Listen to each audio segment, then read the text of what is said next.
If you're hearing me clearly. Is everyone hearing me clearly?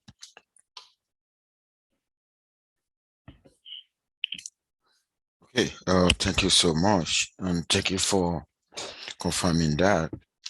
I want to welcome everyone to my lecture today. But before I go into today's lecture, I've already made an announcement that there is not going to be new assignment this week. All what you just need to do is to focus on what you've done before. Okay, before I get started, I think I'm actually going to show you something on the course syllabus or on the course module. Give me 1 second. I'm actually going to show you now.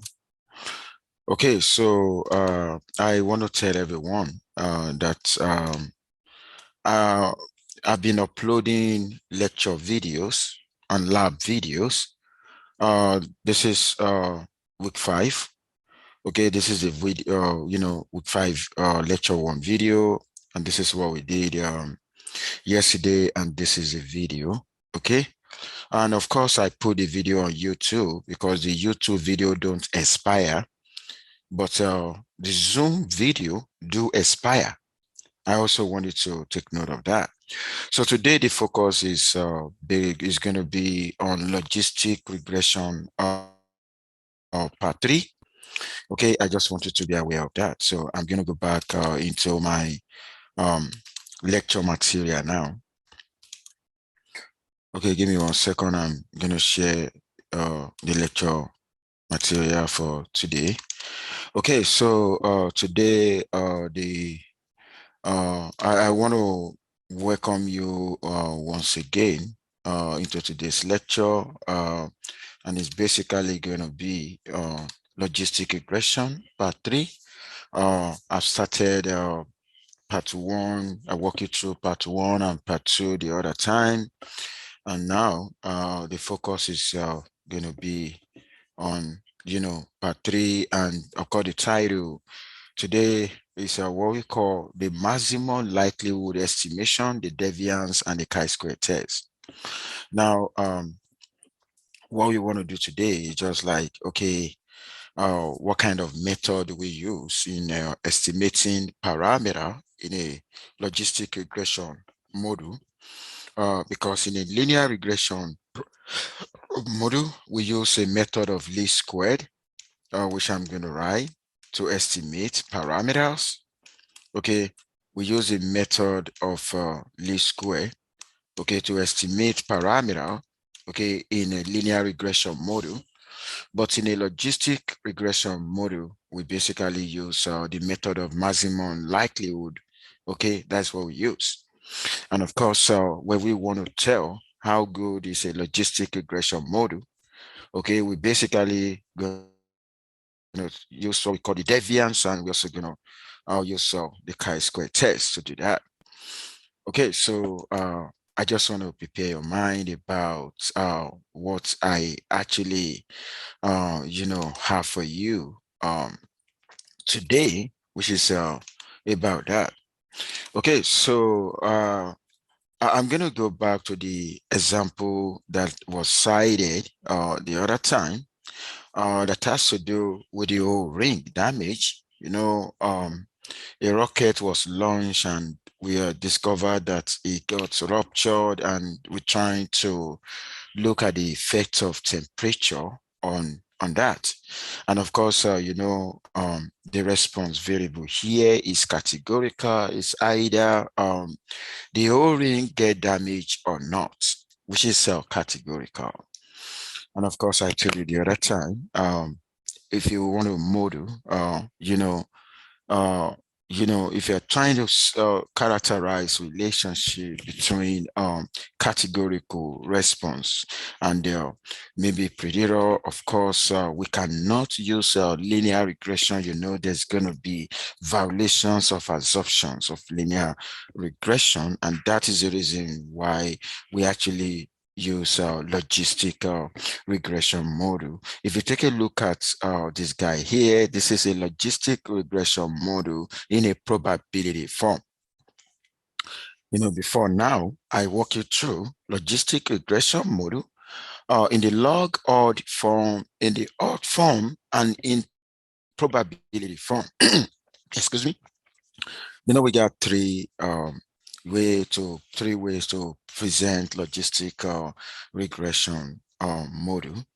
Okay, so we can present logistic regression model in a probability form, in a log odd form, and you know uh in a odd form.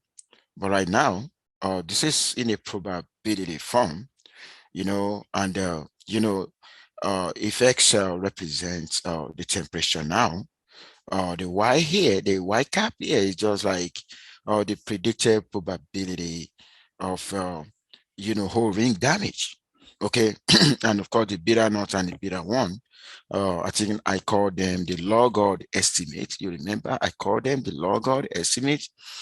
Okay, so when you have access to your data set now and you basically want to run this in R, if you want to run this in R, of course, I said you're basically going to write GLM, which is what we call the generalized linear model, and you're going to write the response on the 1 plus temperature, and you need to specified family called binomial, why binomial, because the response variable, actually the outcome variable here actually has two possible nature. There are two possible outcome. It's either we got a damage or not, and that is the reason why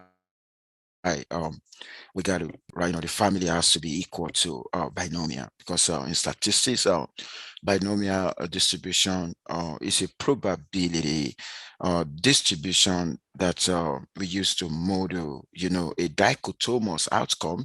The dichotomous outcome is outcome with two possible uh, nature. Okay, so after you run that in now, of course, this is what we have, right? And if this is what we have, if I basically want to write a probability form of a logistic regression model, I'm actually going to use this formula. This is for simple logistic regression. This is a probability form of a logistic regression. And why do I need a probability form of a logistic regression? That will give me an opportunity to find the probability of the response variable given the value of the predictor variable. In this case now, we may want to figure out, what is the probability that orange will be damaged, given that, you are given a certain value for temperature.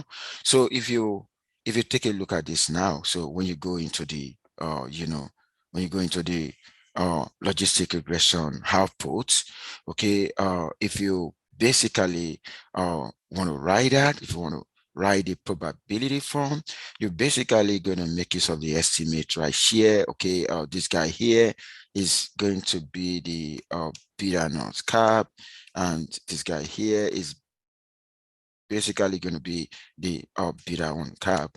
Okay, and of course how what you're just going to do is basically to plug in these values into the this fitted probability form of logistic regression model. And you know what, when you do that, you're now going to have this is what you're going to have. Take a look at that. So when you have already done that, you're basically going to, the ESP that you're actually seeing here is the same thing as E. It's the same thing as exponential. Okay, so this is a short way to write exponential. You can just write E, and don't forget this very E here. Okay, the power of that is negative into this guy here. Take a look at that. And that is exactly what I have here, just to tell you, the beta on cap is that guy, and the beta on cap is this guy. Of course, you can see I'm taking that to the decimal. And of course, this is actually a probability, form of logistic regression model. So the question now is, we already know how to do this in R, but how are these parameters, estimated? How do they get this? How do they get that? Okay, that is what we basically want to show today, which I said, just like trying to, you know, we are actually, trying to unfold what actually happened behind the scene. Okay, we actually trying to unfold, what happened behind, behind the scene, and what happened behind the scene, like how, when you use how to do that. How do we just, give you your result, but you don't know what happened behind the scene?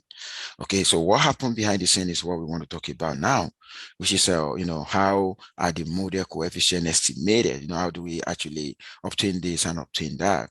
Okay, now, like I said, if you're trying to revisit what we did in linear regression model, okay, you're basically going to see, in linear regression model, where we have a straight line. If you are trying to characterize relationship between two variables, when you generate a scatter plot, which is a diagrammatical plotting of response variable against predictor variable, you're basically going to have scatter point. And when you have a scatter point, you're actually going to have a lot of straight line. Okay, you can say, oh, a straight line pass through here, pass through there, pass through. But at the end of the day, you're actually going to identify the line of best fit out of all the lines produced.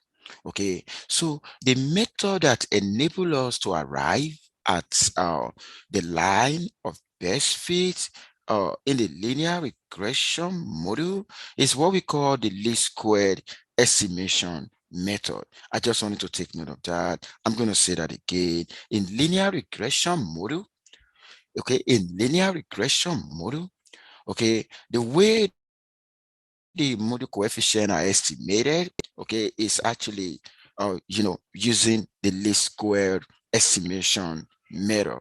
Okay, and of course, the least square estimation method, we actually identify the line of best fit out of all the lines. And you know what? That lines of best fit is actually, the line, where the sum of squared residual, was able to be minimized, because we actually want to, estimate, want to get the values of regression parameter, the model coefficient in such a way that we can actually minimize the sum of square residual. Some of you may be wondering, what do we mean by sum of square residual? The sum of square residual is what we call unexplained variation. I'm going to say that again. The sum of squared residual is what we call unexplained variation. Okay, it is not all variation in the response that you expect your predictor to explain. A model cannot explain everything. I told you the other time, we live in a world, we live in a stochastic world, we live in a probability space. We make an attempt, to capture reality, but you know what? We use model to capture reality, but you know what? Our model can never give us exact reality. There's always going to be an error. And that is what we call the unexplained variation. So in linear regression, the method of least squared, we actually, guarantee a drastic reduction in the unexplained variation. I'm going to say that again. The method of least square, we actually guarantee a drastic reduction in the unexplained variation, because it is only when we are able to minimize the unexplained variation that we can actually trust the estimate, of the regression parameters. Now you now understand how model coefficients are estimated in the linear regression. I said we use a method of least squared estimation. Okay, so which is we find the beta 1 curve, the beta no curve, that minimizes RSS. The RSS is the residual sum squared that I call unexplained variation. Okay, now the question now is, how that is done in linear regression. Now we want to talk about how is it done in logistic regression. We know in the linear regression that we are actually able to use the least squared method, to estimate the parameter of linear regression, and by way of minimizing the unexplained variation that we call residual sum squared. But the question now is, when I have a logistic regression model, okay, logistic regression model is actually used to characterize the relationship between categorical response and predictor. Okay, so how are the model coefficient estimated? Okay, in the case of logistic regression, of course, I'm actually want to walk you through that now. And of course, the method that we actually use in estimating parameters in a logistic regression is what we call the method of maximal likelihood. Unlike in linear regression where we're going to have a lot of straight line, we're not going to have a straight line here. Okay, in linear regression, when you have a lot of straight line, you're basically going to be looking for the line of best fit. And that very line of best fit is the one that you deem, the one you believe that minimize the residual sum squared. So since in logistic regression, we don't have a straight line, what we actually going to consider is we actually going to be looking for the value of regression parameter that will maximize the likelihood. I'm going to say that again. We're going to be looking for the value of regression parameter, okay, the values of model coefficient that will actually maximize the likelihood, okay? And that is the reason why we actually call that method the method of maximum likelihood, okay? We call that the method of maximum likelihood. Of course, in R, I told you the other time, we use a GLM, okay? The GLM actually means we're using the maximum likelihood estimation. Or if you see just an LM, that one is actually going to translate into using the least square. Okay, in the logistic regression now, I make mention of, looking for the values of regression parameter that maximize the likelihood. Now the question now is, what is the difference between the likelihood and probability? Okay, so I'm going to walk you through the difference between likelihood and probability. Before I actually continue, can you confirm if you're hearing me clearly? Yes. Thank you so much. Thank you for confirming that. And before I go forward, I don't know if there's anyone who actually need clarification, or is there anyone who want to ask question before I go on?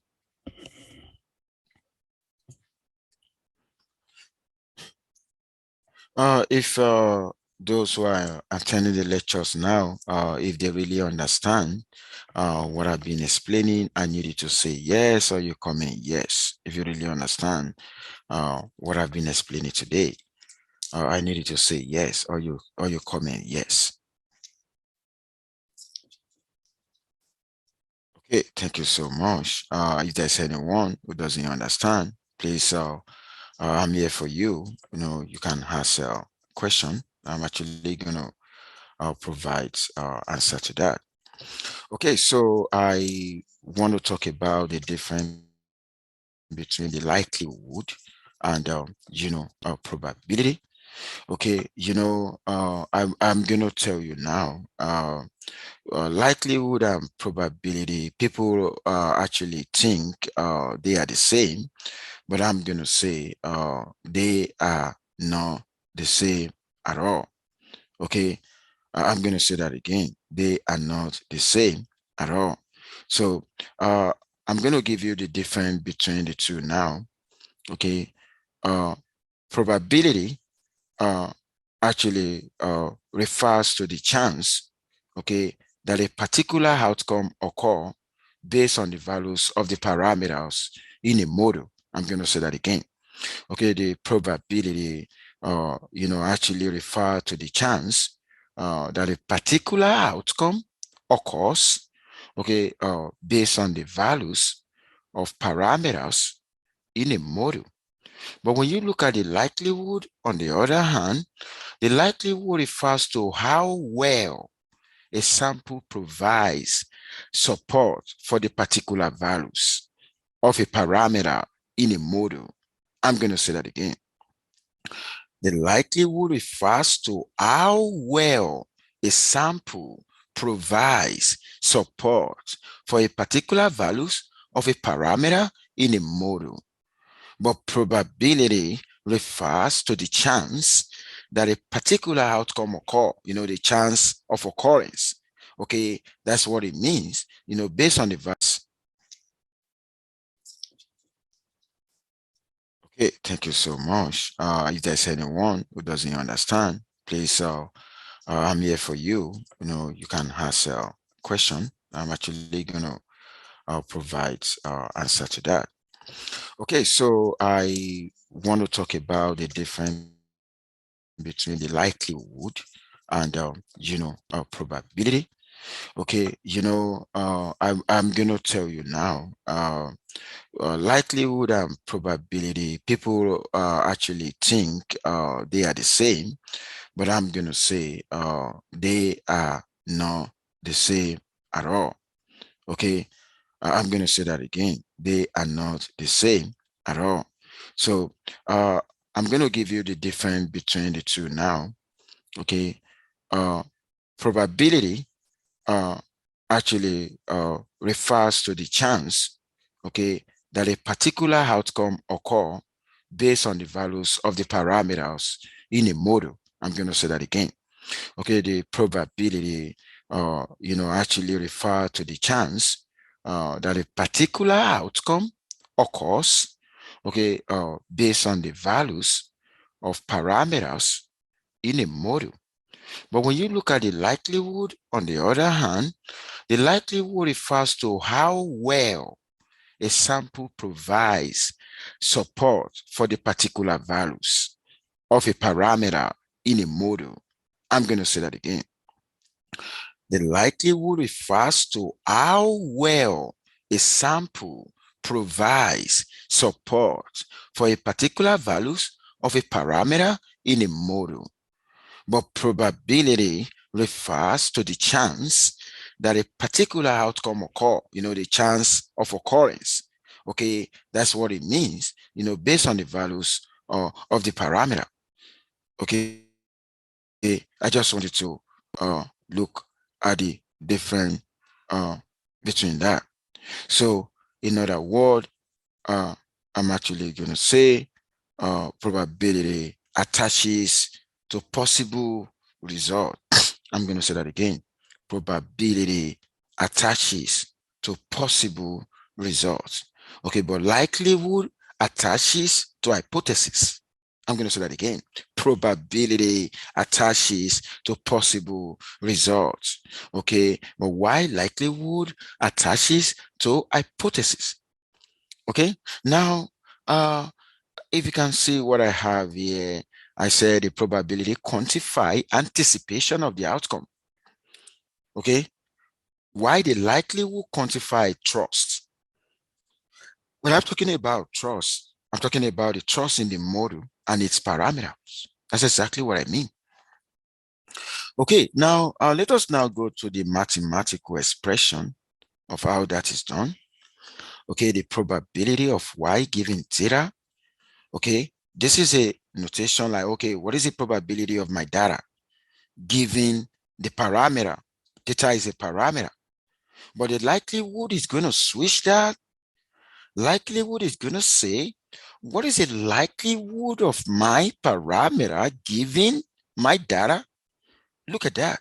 So which means the direction is actually reversed. Okay, in probability, we go from parameter to data, which means we've already observed the parameter theta, and we're actually going to data. The data is y here, but in the likelihood, okay, we're actually going from data to parameter. So the difference, can take a look at the difference between that.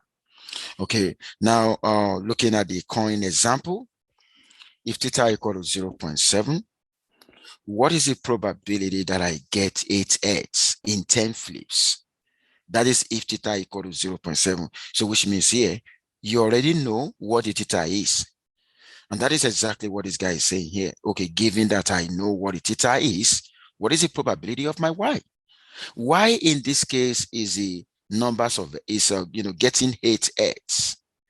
Okay, it's getting 8 heads, the occurrence of 8 heads. Okay, the 10 flips here is more or less like the numbers of time I flip the coin. And the theta here is more or less like the probability, probably the probability of getting head in a way.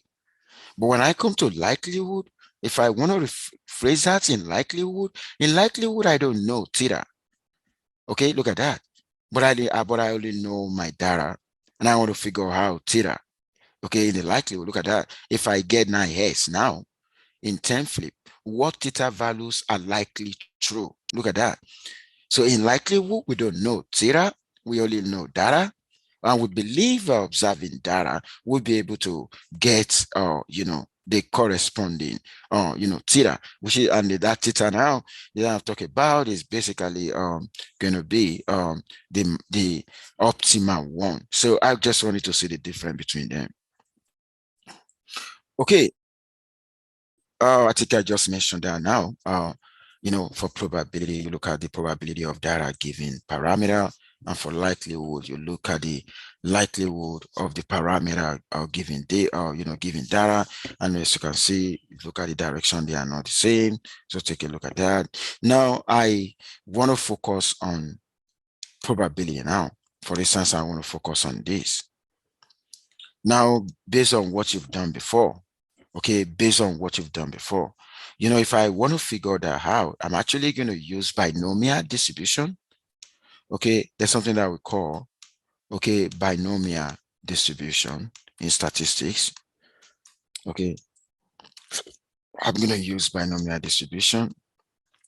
And you know what? The binomial distribution is just going to tell you that the probability of y equal to a realized value is just going to be n combination y, okay? And, the probability now, theta raised to power y, okay? Then 1 minus theta raised to power n minus y. Okay, this is the formula for binomial distribution in statistics. Okay, now that my theta equal to 0.7 and my y equal to 8 and the n equal to 10, if I plug that in, of course, I'm basically going to get this guy here. Take a look at that. Okay, that's exactly what I'm trying to do. Okay, given that I know my theta now to be 0.7, I actually want to find the probability that y equal to 8, and that probability now is basically going to give me that. But you know what? What if in a situation where I actually want to find the likelihood now I'm actually going to reverse this, okay, given that y equal to 8 now, I actually want to figure out what the parameter is going to be. Okay, if you want to do that, the way the method of maximum likelihood estimation work, it means we're actually going to have a lot of guesses. We're going to have an intelligent guess about the values of theta. But let me tell you, as far as binomial is concerned here, theta, the theta here is actually equal to P, right? Is equal to the probability of success, the probability of getting head. Okay, so, and you know what? We know that is actually going to lie between 0 and 1. Okay, we know it's going to lie between 0 and 1. So we can have some guess. Okay, we can actually have some guess. Okay, and if you want to have some guess, we can consider the the minimum, the maximum. We can consider the large values of theta, the moderate values of theta, and probably the large values of theta. Take a look at this. These are the possible value.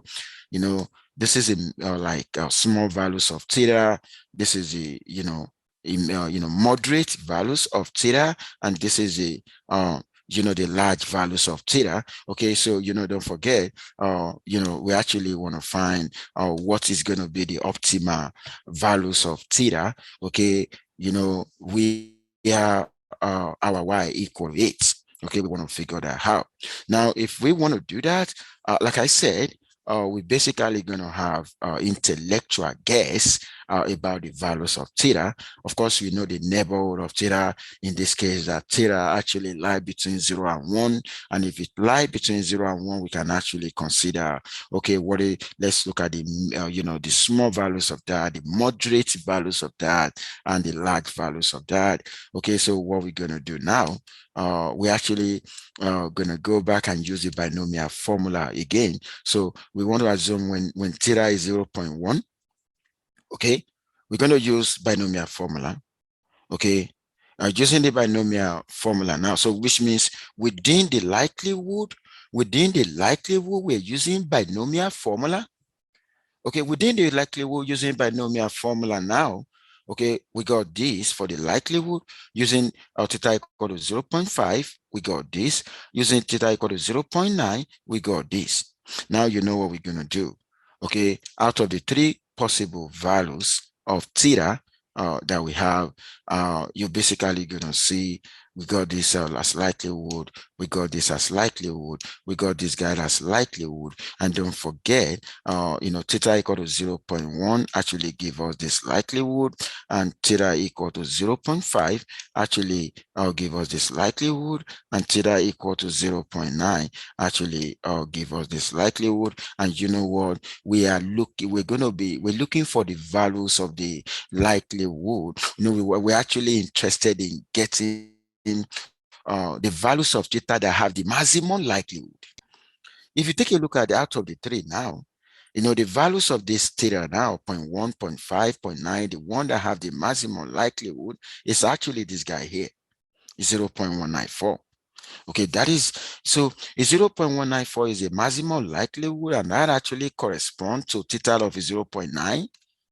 Okay, so which means when you want to estimate a parameter in a logistic regression model, it's basically going to do all this. It's going to consider all different values of the parameter, and actually going to settle for the values of parameter that have the maximum likelihood, just like the one I'm showing you now, which is exactly what happened behind the scene that you don't see. Okay, you make it survive, you just see the results, but a lot of things happen behind the scene. So if you take a look at what I have now, that was why I said it is most likely to be 0.9. Most likely to be 0.9 because that is the values of theta that give us the maximum likelihood. Okay, now and I want to apply that to logistic regression now, and you're basically going to see how that is going to work. Okay, of course, logistic regression, this is a probability form, right? This is in probability form because the expected value of that, can also be, you can also call that y cap. Okay, so this is in probability form. You get that right? Okay, so now that guy is in probability form, and you know what? We basically want to find the beta naught and the beta 1. So which means we are actually seeking the values for beta naught and beta 1. So given that we already observe, okay, we have a data set. This is a response now. Take a look at that. So we basically want to find the values of beta naught and the beta 1, given, the response variable. And you know what I'm trying to show you now, just demonstrate to you how model coefficient are estimated in a logistic regression model. So just like unfolding what happened behind the scene. Okay, so unfolding what happened behind the scene, like I said, of course, we have a data set. Okay, probably given as this. Take a look at that. Where the response variable is categorical, as you can see here. The response variable, the outcome variable is 0, 1, 0, 1. That is categorical, right? And this is a predictor variable. Okay, now the question now. So based on this data set, Okay, how do we actually estimate the beta naught and the beta one? Okay, using the maximum likelihood, the way the method of maximum likelihood work, like what happened behind the scene, and that is what we're trying to unfold now. Okay, so Matt, what happened behind the scene? In fact, before we started using software, this is the way we were doing it. So, which means what we basically, if you take a look at this guy now, like I said, we're going to come out with a lot of assumptions about what the values of beta naught and the beta one is going to do. Okay, so if you take a look at that, we are zooming now, just like the way we assumed the other time when we were solving that binomial problem, where we actually, consider the 0.1 to 0.5 and the 0.9. So right now, probably based on domain knowledge or based on, statistical theory or knowledge of the data set, we're trying to say, okay, maybe beta naught, when beta naught equal to 0 and when beta 1 equal to 0.5, okay, this is just assuming that, okay, given that y1 equal to 1, let's take a look at that. This is y1 equal to 1, y2 equal to 1, y3 equal to 0 until you get to the last one. So that's exactly what we're trying to say here. Okay, I just wanted to take a look at that. Okay, so when you have that now, okay, it means you're actually seeking to get the likelihood, and if you want to get the likelihood, you need to find the probability. So which means you're going to switch this guy, right? Then you're going to switch it to this. Look at that. So you want to find the probability now, because within the likelihood, we find the probability within likelihood. Okay, so which means we basically want to find the probability of the response. The first response equal to 1, the second response equal to 1, the third response equal to 0, the fourth response equal to 1, and the fifth response equal to 0, given that beta naught equal to 0 and beta 1 equal to 0.5. Now, I'm actually right here now. Take a look at that. I'm right here now. Okay, the next thing I actually want to do now, I'm actually going to break this thing down. Okay, there's something in statistics that we call independence. Okay, independent is an assumption that we also we applied in maximum likelihood, because what I have now, this is like a joint probability, right?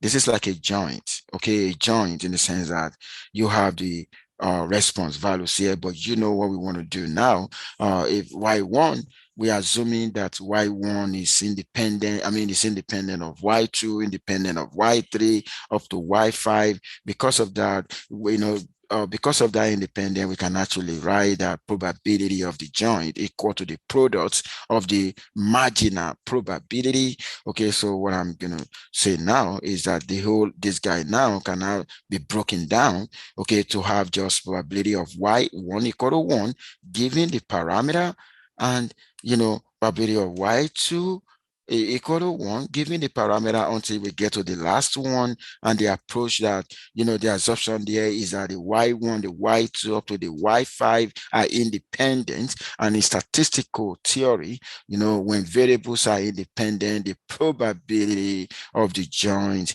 can actually be expressed as a product of the marginals. That's exactly what I've done here.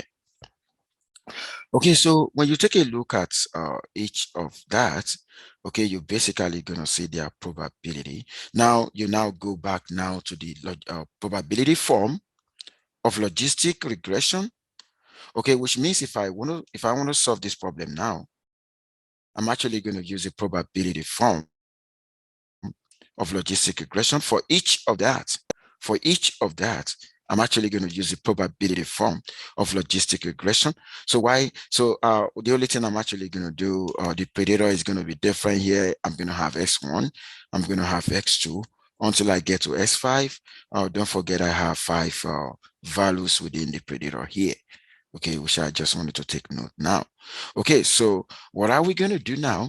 We're actually going to plug in, we already assuming values for beta naught, beta 1, that's 0 and 0.5. Then you're going to plug in the value of x1. The x1 here is 5, right? Okay, that was why you see 5 here. The x2 is going to be 7. That's why you see 7. You start plugging in that until you get to the last one, which is which is equal to 4. So take a look at that. Okay, that's exactly what we've already done there. Of course, we're going to have 1, 2, that would be 3, 4, and 5 that we generalize. And some of you may be wondering, why is it that I have this guy, and here I'm getting 1 minus that? Okay, the reason be that when you take a look at the first one, okay, the response is 1. That's why you have the second one, the response is 2. But where you have the response equal to 0, is going to be 1 minus that. Please take note. Okay, like even in the fifth one, I'm going to have 1 minus 1. Okay, of course, this is for the fifth one. This guy here is for the fifth one. It means the third one too.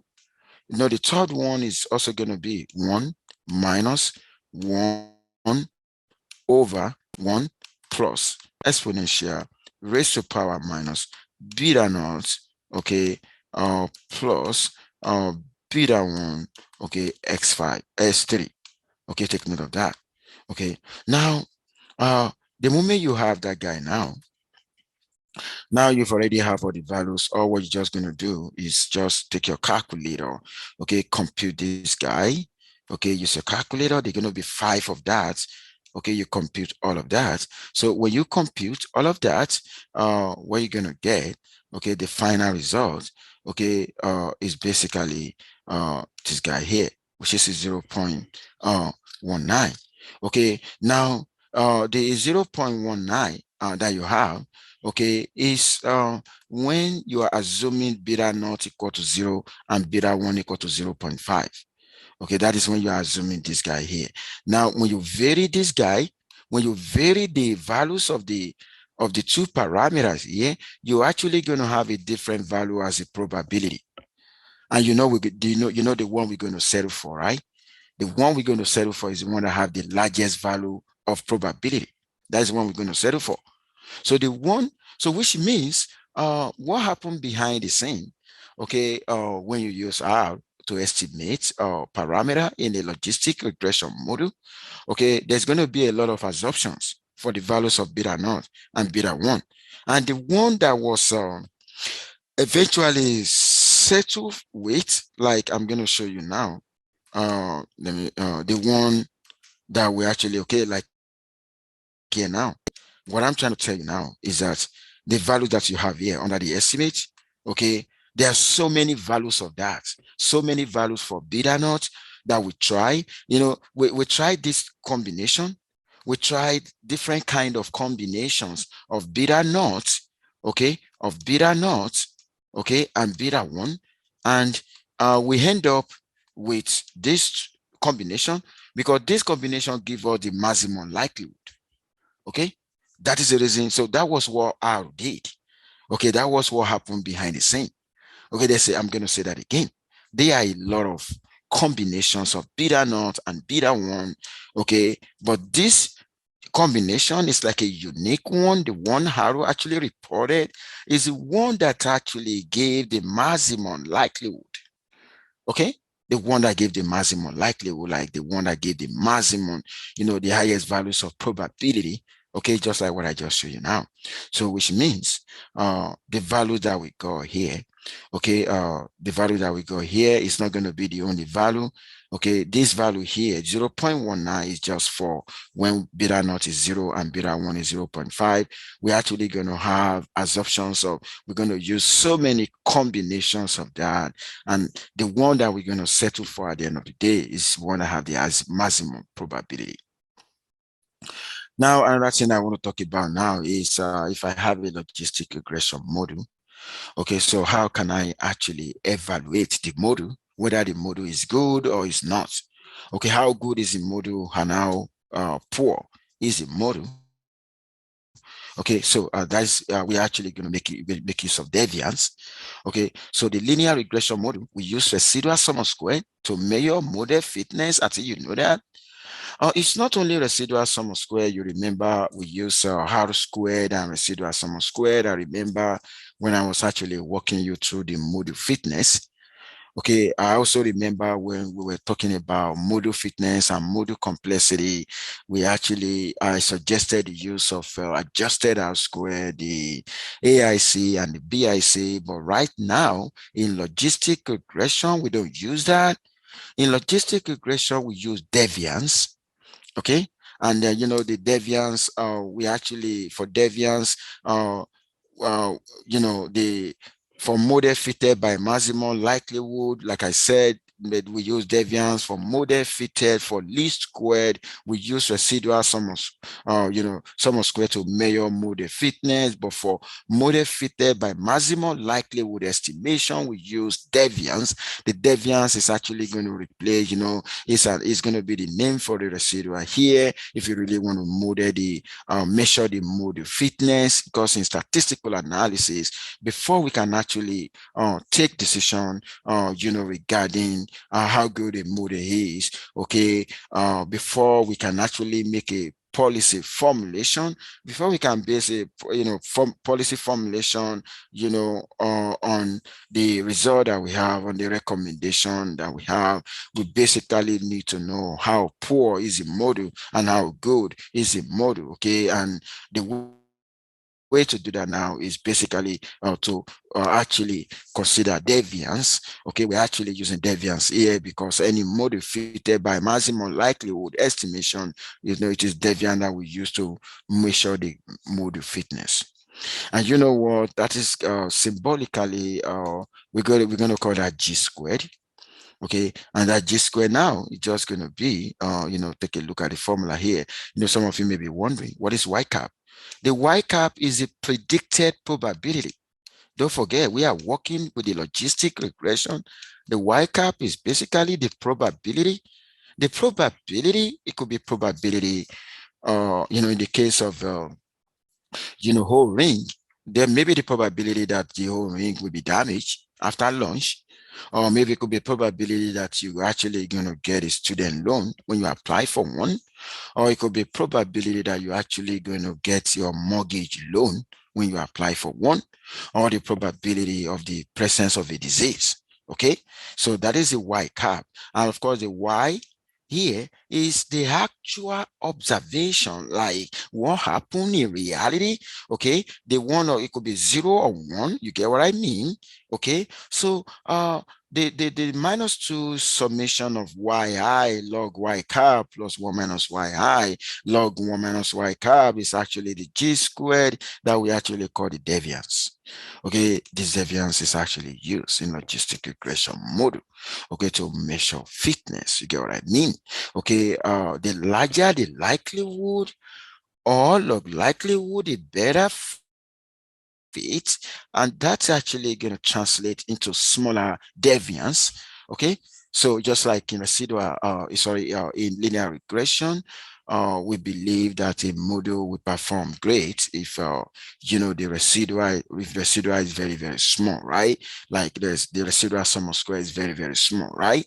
Okay, also in logistic regression, of course, the logistic regression will perform great if we have a very small deviance. Okay, the deviance now is the one that is representing residual here. Okay, so from there, I'm going to talk about the saturated model. Okay, you're actually talking about when you have the number of model parameter equal to the sample size. Okay, that is what we mean by saturated model. The sample size is just the number of observation, and the model parameter is just like in a simple logistic, you have beta naught and beta one, that is going to be 2. In a multiple logistic, you could have a good numbers of parameters depending on the numbers of predictor that you have in the model. Of course, but we normally say, model is saturated if the numbers of model parameters actually equal to the sample size. Now, of course, I think I've talked about the deviance for the model, okay, where I said it's just a combination of, the predicted probability, the Y cap, and, the actual probability, okay, and I said the deviance is actually G squared, but you know what, we realize that from here, we realize that it's just the different between the log of the saturated model and model M. Okay, the log of saturated model and model M. The saturated model is actually a situation where the numbers of model parameter are equal to the sample size. Okay, and you know what? Is G squared less than zero? Okay, so actually, when you have something squared, okay, something squared, you don't expect it negative. You get what I mean? So you don't expect it negative.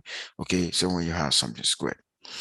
Okay, now you remember in linear regression, particularly when you have two competing, models. You remember when I was walking you through F-test, when you want to compare, intercept model with any form of regression model. Okay, in linear regression, we make use of F-test. Okay, that is this. You may be wondering, how do I call, what is the meaning of this? I'm going to tell you now. Okay, this is more or less the G squared that I talked about the other time. Okay, this is the G squared. Okay, the G squared for simple model, and this is the G squared. Okay, the G squared for complicated model. And what did I think I told you the other time we're going to subtract them, right? We said we're going to subtract them, right? So this guy minus this guy is basically going to give you this guy. Take a look at that. Okay, so this is a chi-square test now, test statistic now. Then the p-value associated with that is this guy here. Okay, and you may be wondering, what about these two? This is a difference in the degree of freedom here. The difference between the degree of freedom of that, take a look at that, is a 2. So I just wanted to take note of what I just said now. I said this is the G squared for the for simple model. This is the G squared for complicated model. And this guy here is a difference between them. The difference between them. And this guy here is a p-value associated with that. Okay, the p-value associated with that. And what are you going to say about this p-value now? Of course, we're actually going to compare the p-value with the level of significance. Okay, don't forget, when the p-value is less than alpha, we normally use the level of significance of 0.05. Okay, so what happened here is 0.1477 is actually greater than this one. And if it is, if it is less, we'll normally reject. We're going to reject H naught if it is less, but right now it is greater than that. It's greater than this. So we're going to fail to reject the non-hypothesis, and failure to reject the non-hypothesis, you are trying to say model 1 is adequate. That is what you mean. Okay, model 1 is adequate. That is exactly what you mean using the p-value now. And that was why when you come to the conclusion here, we said we fail to reject the non-hypothesis, the simple model. So which means the additional regressor, smoker, and the interaction between age and smoker do not actually significantly improve model fitness. So it means here we're only going to select the simple model. Okay, because the incorporating the smoker and the interaction between age and smoker does not give any new information that could impact, the response. And that is the reason why we have that. Okay, so now that we've already chosen the simple model, then we can actually run the simple model. Don't forget, your M1, the M1 is a simple model, right? The one that have on the age, right? Okay, so now take a look at that. We're going to run that. And if you take a look at that, when you run that now, you're going to see that age as a period or is significant. So what is this is trying to tell us what determines whether you're going to be alive or not actually depend on your age. That is what it means. Okay, that is what that guy is actually talking about. And you know what, another way you can actually compare models Okay, we're comparing in a logistic regression. I just walk you through the use of chi-square test. Now that we use chi-square test, to compare between nested model, we can also use AIC. Okay, when I run the M1, the model 1, and I run model 2, I can get the AIC of each of that, because when you take a look at outputs in a logistic regression, the output in a logistic regression always come out with the AIC. Okay, now take a look at the for the simple model now. Okay, the AIC is 950.51. Okay, for the complicated model now, the AIC is not. Look at that. So so if you look at the AIC, okay, you're basically going to see that the AIC of the simple model is smaller than that. This is 950.51. This is 950.68. It means model 1 is fantastic. Again, with the AIC, if you want to use the residual deviance, we can also use residual deviance as well. You're basically going to see the residual deviance of the model 1. Although the residual deviance of model 1 is greater than that of a model 2, okay, but what actually happened is that you may not be, you may not base your decision on residual deviance. That could be misleading. I'm going to say that again. Okay, you can't base it on just residual deviance. That would be misleading, and that is the reason why you need to subtract them. Okay, that is exactly what I'm doing here. When I call the GS square minus that, and that give you that. Okay, that give you 3.83. Okay, and we get the p-value. Some of you may be wondering the p-value here. If you want to compute that in R, okay, let's say you know the residual deviance of the two, and you want to compute this, okay, and you've already know this guy, and that is exactly what we're trying to do here, where you're going to say, okay, P chi Q equal to 3.83. The 3.83 is a difference in the residual deviance that I talked about the other time. Under the degree of freedom 2, where is the 2 coming from? The 2 is actually coming from, uh, the one I show you the other time. Take a look at this. 13212 minus 13110. Okay, so under that degree of freedom, and of course, that is going to return that p-value. And of course, that p-value is greater than 0.05, and you're going to fail to reject the non-hypothesis. And that actually suggests that model 1, the simple model, is actually fantastic. Okay, before I go today, is there anyone who need clarification?